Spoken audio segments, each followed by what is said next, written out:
Galera, nessa última semana foi publicado um material oficial de One Piece, um pouco diferente do que a gente tá acostumado, que são as One Piece Magazines, que saem de meses em meses, né, de tempos em tempos, ou os databooks, nesse caso o último databook sendo o databook Vivre Card.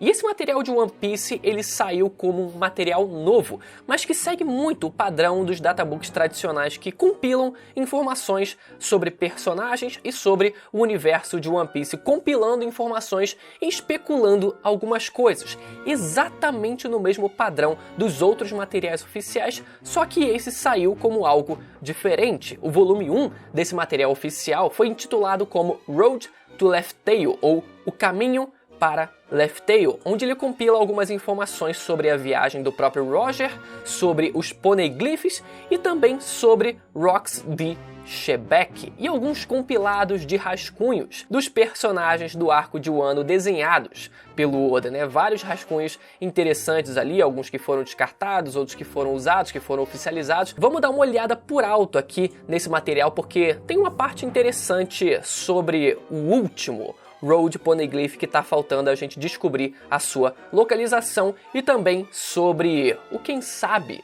pirata mais poderoso que já existiu, Rocks de Shebeck. Pelo menos é isso que esse material indica. Então, eu tô com a tela aqui aberta no site da One Piece X pra gente dar uma olhadinha aqui nesse material. Vocês podem ver que a primeira página, né, tá intitulada aqui One Piece Next, fala muito sobre a vida do Roger, né? Desde que 25 anos se passaram, desde que Gold Roger conquistou a Grand Line, vários momentos da viagem do Roger passando por vários lugares diferentes, aqui ele subindo até Skypiea, o nascimento do próximo Rei dos Piratas está quase chegando aqui no comecinho, né? A grande era dos piratas começa com as palavras finais do Rei dos Piratas, o homem que obteve tudo o que o mundo tem a oferecer. Agora inúmeros bravos guerreiros estão competindo por esse trono, ele riu, a clássica página dele rindo. Enfim, nada de muito novo. Mas quando a gente vai para a página seguinte, cara, galera, esse é um ótimo material para quem produz conteúdo e principalmente para quem é curioso, porque resume muito, é um resumo ótimo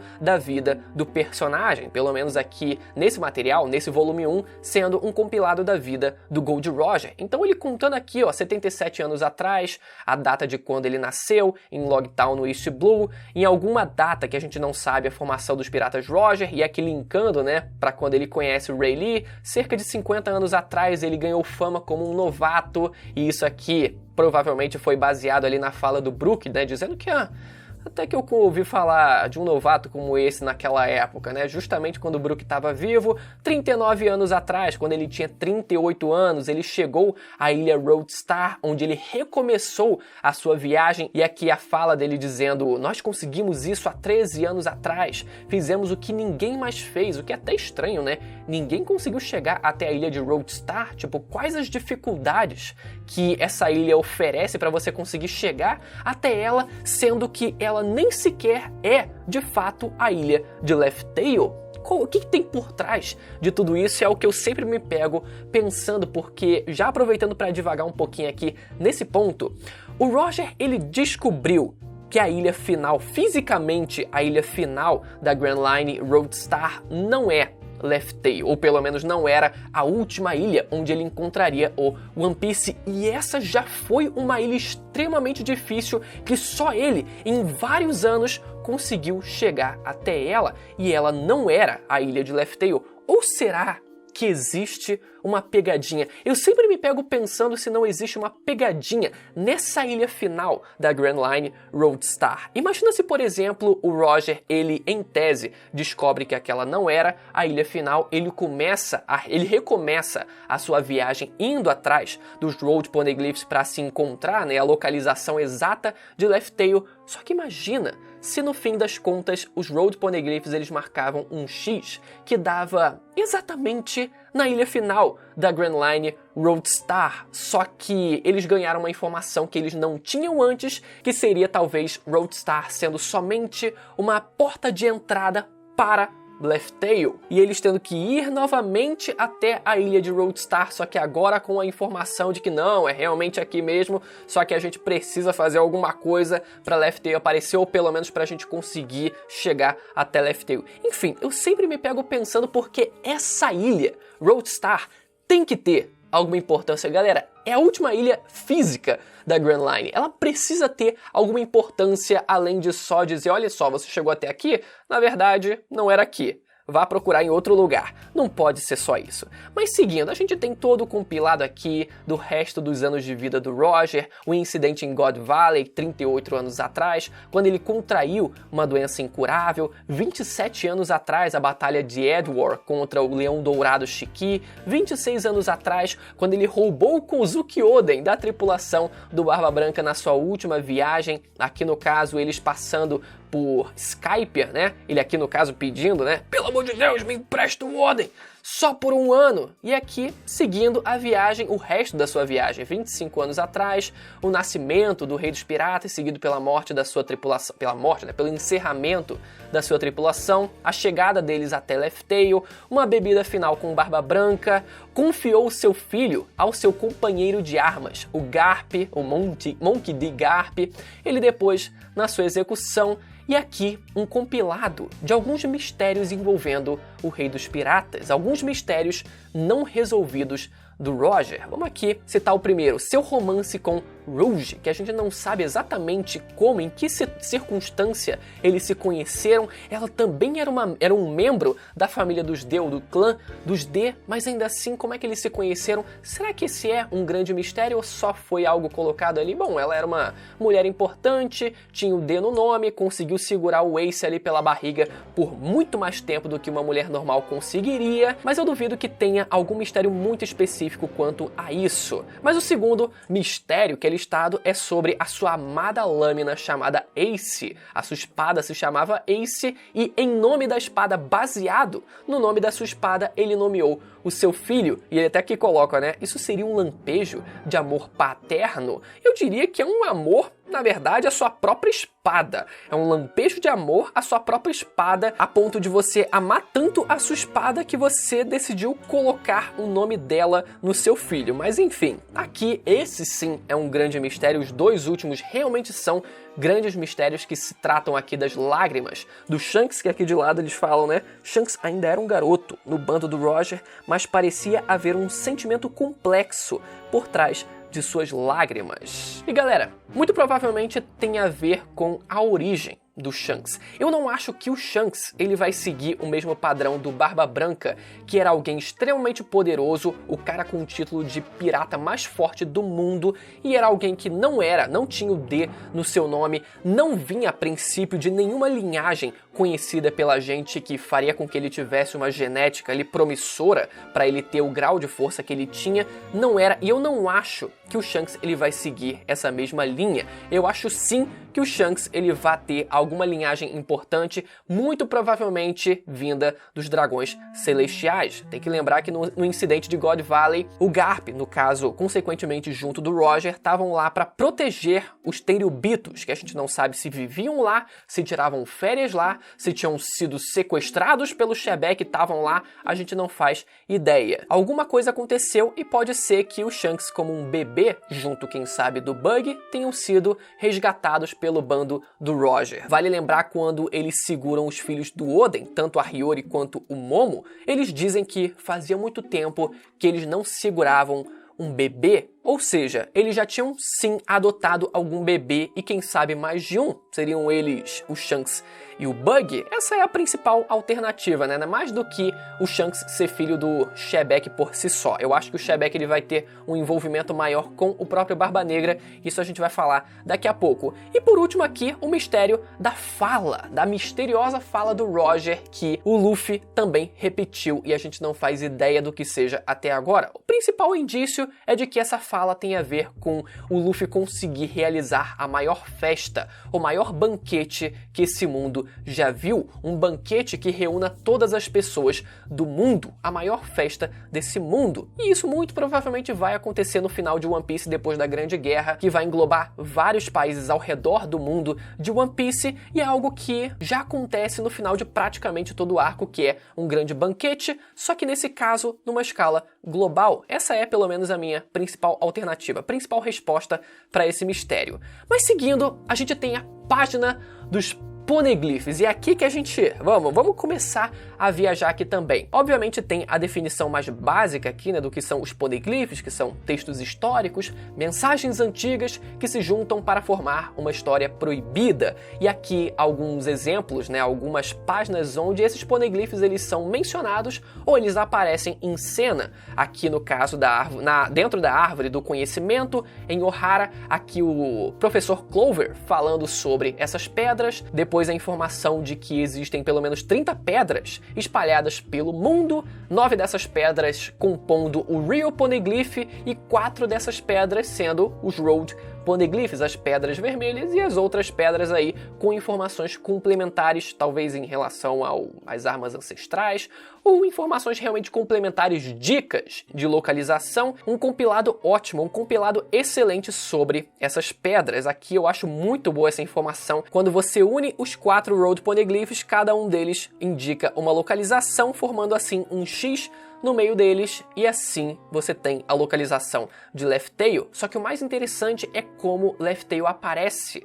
porque ela não parece ser uma ilha que está exatamente lá, mas sim uma ilha que irá surgir, que você irá de alguma forma conseguir acessar esse lugar, quem sabe a ilha emergindo até mesmo do fundo do mar. Mas olha só essa imagem que é colocada ali como se tivesse uma grande explosão do fundo do mar e a ilha fosse aparecer. Enfim, aqui também a informação de que foi o clã Kozuki que transcreveu essas mensagens, uma habilidade que foi passada de geração em geração. Aqui no caso, novamente, o professor Clover falando sobre o nome de um antigo reino, né? Um enorme reino que existia antigamente, que foi completamente apagado e que guarda também um outro segredo. Mas aqui a gente tem uma parte interessante. Nesse primeiro quadrante é mostrado o trajeto de viagem do Roger conseguindo esses 4 Road Poneglyphs, enquanto aqui embaixo a gente tem o trajeto do Luffy em conseguir esses 4 Road Poneglyphs. E aqui, se a gente reparar, o Roger ele conseguiu o primeiro, no caso, no país de Zou, que tinha até ali a marca dos Kozuki, né, por conta da aliança, da antiga aliança que eles tinham. Depois no país de Wano, onde eles conseguiram fazer uma cópia do Poneglyph, e esse Poneglyph, que foi muito facilmente acessado por eles, afinal eles sabiam da localização, agora estava em posse do Kaido, e a gente não sabe exatamente onde ele se encontra. Será que no topo do Monte Fuji?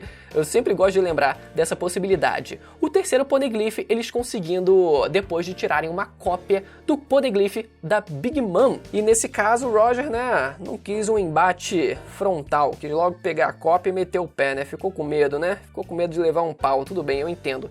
Mas o mais curioso, e que muito pouca gente se lembra, é que o último Road Poneglyph dentro da viagem do Roger estava em posse também da Ilha dos Tritões. Estava lá, junto do outro Poneglyph, onde provavelmente diz a informação, né, sobre Poseidon. E galera, esse Road Poneglyph ele estava e foi muito facilmente acessado pelo Roger, conseguiu facilmente saber a localização, mas essa pedra, a última pedra, se perdeu ao longo desses 26 anos, né? Se eu não me engano, fazem 26 anos que essa viagem aconteceu. Então, onde ela foi parar? Quando a gente pensa no Luffy, ele mais ou menos seguiu o mesmo caminho. Ele conseguiu a primeira pedra, pelo menos a cópia da primeira pedra com o país de Zou. Depois eles conseguiram tirar uma cópia do Poneglyph da Big Mom. Depois eles foram até o país de Wano, onde eles ainda devem, né, ainda estão devendo conseguir achar a localização desse terceiro Road Poneglyph. E o quarto, onde é que ele se encontra? Até diz aqui, né? Estava na Ilha dos Tritões há 26 anos, mas não mais. Para onde pode ter ido? Será que alguém pegou esse Road Poneglyph? Será que alguém conseguiu roubar esse Road Poneglyph? É engraçado porque Tava conversando o Rei Netuno junto da Robin e eles estavam falando exatamente sobre Poseidon, exatamente sobre aquele poneglyph que se encontrava na Ilha dos Tritões, exatamente esse que está na tela. Por que diabos o Rei Netuno não deu a informação de que, olha, aqui tinha o Road Poneglyph também, e isso é muito importante para a viagem de vocês, inclusive porque sem eles vocês não conseguem a localização de Laugh Tale. Só que alguém veio aqui e roubou. Eu sei quem foi fulano de tal. Ou eu não sei quem foi, mas parece que foi fulano de tal. Alguma dica, alguma informação? Será que ele não falou nada? Ou será que ele falou e a Robin mais uma vez deu uma de muda e não revelou essa informação pra gente? Não, na verdade eu sei. Quem pegou o Road Poneglyph, o Rei Netuno, me disse tudo quando a gente falou sobre Poseidon. Enfim, mas esse material, ele revela algumas possibilidades de onde esse Road Poneglyph pode estar. Ele levanta o questionamento e a possibilidade de que possa estar em algum lugar onde os Chapéus de Palha não exploraram. E aqui ele levanta 3 principais possibilidades. Primeiro, a Ilha Ratinosso, né, que é a famosa ilha pirata, base do Barba Negra atualmente e antiga base, no caso do bando dos Rocks, né, pelo menos onde eles se fundaram, onde o bando foi fundado e também onde foi fundado o jogo do Dave Back Fight, um paraíso para os piratas. Ou será que poderia estar numa ilha chamada Vira, que foi mencionada no diário de 400 anos atrás e que Montblanc Noland esteve lá durante o seu período em vida e que recentemente foi tomada, ou pelo menos ali houve um golpe de estado onde o exército revolucionário teve uma participação. Então será que tem alguma coisa a ver? Eu diria que as chances são muito baixas, ainda mais que a gente não sabe se foi na Grand Line ou exatamente no Novo Mundo, né? Se fosse na Grand Line seria ainda mais difícil porque eles teriam que voltar todo um caminho que definitivamente não vai acontecer. E uma terceira possibilidade que eles levantam seria o país de Elbaf, afinal, eles estão destinados a irem até esse país na última saga de One Piece, então será que poderia estar lá, já para adiantar um pouco as coisas? E por último, várias outras possibilidades aqui, né? Tanto que eles dizem, há mais possibilidades também, o mundo é vasto e cheio de ilhas obscuras. Ilha Risky Red, que é aquela onde o Barba Negra estava com a Bonnie, né? Depois da guerra de Marineford fugiu do Akainu. Ilha Raijin, que é aquela ilha onde chove raio o tempo inteiro, que eu acredito que foi resultado de um despertar de algum antigo usuário da Gorogoro no Mi. Ilha Mistoria, que eu nem lembro. Terminal Balloon, onde o Kaido tenta se suicidar. Ilha Yukiryu, que eu nem lembro também. E essa ilha Apple 9 aqui também, que tem um formato de maçã. Enfim, várias ilhas com menos importância que existem no mundo de One Piece, que esse material tenta levantar como possibilidade, mas é importante lembrar que a função desses compilados de informações, enfim, sobre o universo de One Piece, eles são basicamente um resumão de tudo que a gente já sabe do mangá, que foram ditos dentro do mangá, e nesse material eles resumem essas informações e levantam possibilidades. Não quer dizer necessariamente que está em um desses 3 lugares, em uma dessas 3 ilhas, ou quiçá em uma dessas 15 ilhas depois que eles citam. Nada mais é do que pura especulação. E eu ainda tenho minha fé de que, independente de onde esteja, seja na verdade parte do tesouro do Capitão John, ainda mais que o Bug agora com toda a importância que ele ganhou, depois de ter se tornado um Yonkou, meu amigo, tá na cara, não foi à toa aquele bracelete lá em Impel Down que o Luffy tava usando e tinha pego lá em Thriller Bark, que era justamente, né, um mapa para o tesouro do Capitão John que ele tinha pego do zumbi lá de Thriller Bark, né, afinal o zumbi do Capitão John tava lá, e depois o Bug pediu, falou, caraca, eu preciso daquilo, e cadê esse tesouro? A importância que foi dada, meu amigo, ainda não foi concluída. Mas seguindo o material a gente vê uma página dedicada exclusivamente sobre Rocks de Shebeck e o bando dos Rocks. Aqui, galera, todo um histórico da sua formação dos piratas Rocks na ilha pirata Ratinosso, depois o Kaido se juntando à tripulação como um novato, como um aprendiz, depois o incidente em God Valley que resultou no fim daquele bando, né, que é o confronto dos piratas Rocks contra Roger e Garp. Aqui no caso, uma menção do Sengoku a esse bando, né, os antigos membros da tripulação de Rocks se tornaram infames por seus próprios méritos. depois aqui listando como cada um conseguiu ascender no mundo da pirataria, seja o Big Mom, seja o Kaido, seja o Barba Branca, seja o Shiki também, o Leão Dourado, até o Capitão John também é mencionado aqui. E aqui por último é mencionado um mistériozinho envolvendo o Barba Negra, mas a gente vai chegar lá daqui a pouco. O que eu queria me atentar aqui primeiramente é sobre esse título que é dado a esse personagem, o adversário mais forte de Roger, o mítico Rox. O inimigo mais formidável de Roger era um famoso pirata hediondo. Vamos dar uma olhada no homem cuja ambição o levou a violar um dos maiores tabus do mundo, que se trata do trono vazio, e ele querer se tornar o rei do mundo. E aí, galera, será que foi confirmado o inimigo, o rival mais poderoso do Roger sendo realmente o Shebek?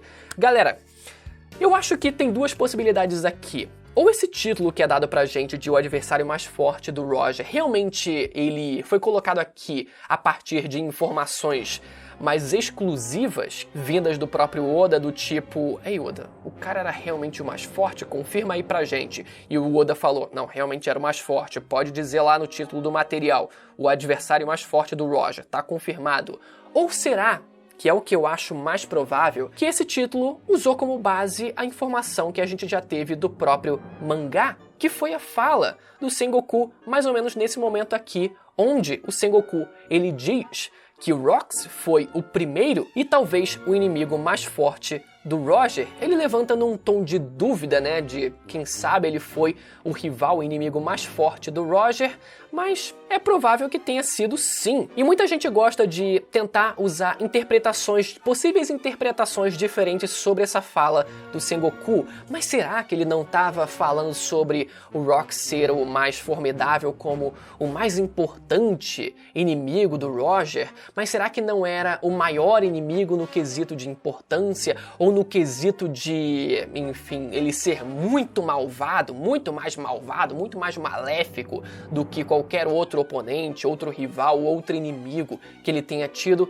Mas não, galera. No japonês é explicitamente colocado como o mais forte na fala do Sengoku. Ele ainda levanta a possibilidade de ser, talvez, o inimigo mais forte, mas ele sim fala explicitamente o inimigo mais forte do Roger, não o maior de forma genérica, o mais perigoso, enfim, nada do tipo, sim o mais forte. Ainda em tom de dúvida, mas sim o mais forte. Então, galera, pode ser sim que o Shebek ele tenha conseguido quebrar o teto de poder da época, sendo mais forte que o Barba Branca no auge, sendo mais forte que o Roger, com algum poder que a gente desconhece, seja com a fruta das trevas, seja com a fruta da sombra, que hoje, se o Moro ainda estiver vivo, tá em posse dele. E eu gosto muito da possibilidade da fruta da sombra ter sido a fruta do Shebek, porque imagina se ele, com o bando dele, meu amigo, pega a sombra de todo mundo e fala: meu amigo, agora eu vou com a sombra de todo mundo aqui, lutar com a sombra do Barba Branca, lutar com a sombra da Big Mom, que já tinha uma certa idade ali, lutar com a sombra do Leão Dourado, lutava com a sombra de todo mundo, e todo mundo tinha que se esconder e ficar lá nas sombras, porque se fosse pego pela luz do sol, não ia conseguir sobreviver, e por isso seria uma ótima justificativa, seria uma excelente justificativa do porquê esses caras simplesmente não abandonavam o bando, porque seria o mesmo motivo do que acontecia em Thriller Bark. As pessoas não podiam simplesmente deixar Thriller Bark porque elas não tinham as suas sombras. Elas primeiro precisavam recuperar as suas sombras para depois elas saírem daquele inferno, daquela prisão que era aquela ilha. E eu acho que encaixa perfeitamente com toda a ideia daquele bando e para justificar o poder desse infeliz. Pode ser que no fim ele tenha tido a fruta das trevas, pode ser que ele tenha tido a fruta do dragão azul, que hoje foi passada para o Kaido, que inclusive, né, o Kaido ele comeu aquela fruta exatamente no incidente de God Valley, então tem algum indício para isso também. Mas enfim, eu ainda acho que a fruta das sombras seria, cara, o cenário perfeito para justificar todo esse contexto. Mas enfim, por último é colocado aqui, levantado novamente, a relação do Shebek com o Barba Negra, aquele que usa o nome de Shebek. Aqui ó, aqui embaixo. O navio do Barba Negra é conhecido como Sabre de Shebek. Existe alguma conexão mais profunda nisso? Pois é, galera.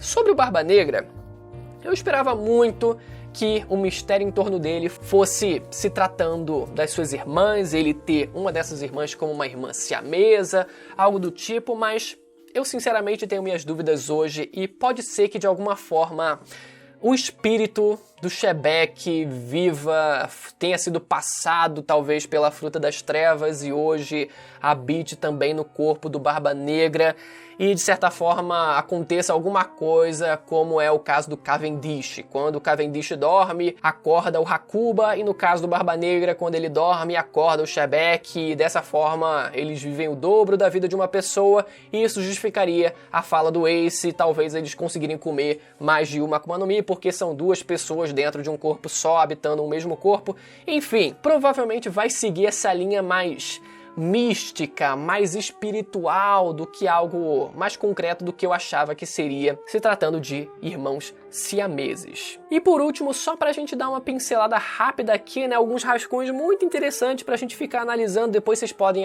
analisar com mais calma aqui, né, os designs aqui, os rascunhos, os esboços das roupas dos chapéus de palha durante a invasão de Onigashima, alguns esboços aqui. Olha só esse esboço da Robin, que legal que foi, galera, da forma final demoníaca dela, inclusive não é nem se tratando dessa aqui, é se tratando da forma demoníaca exatamente dela.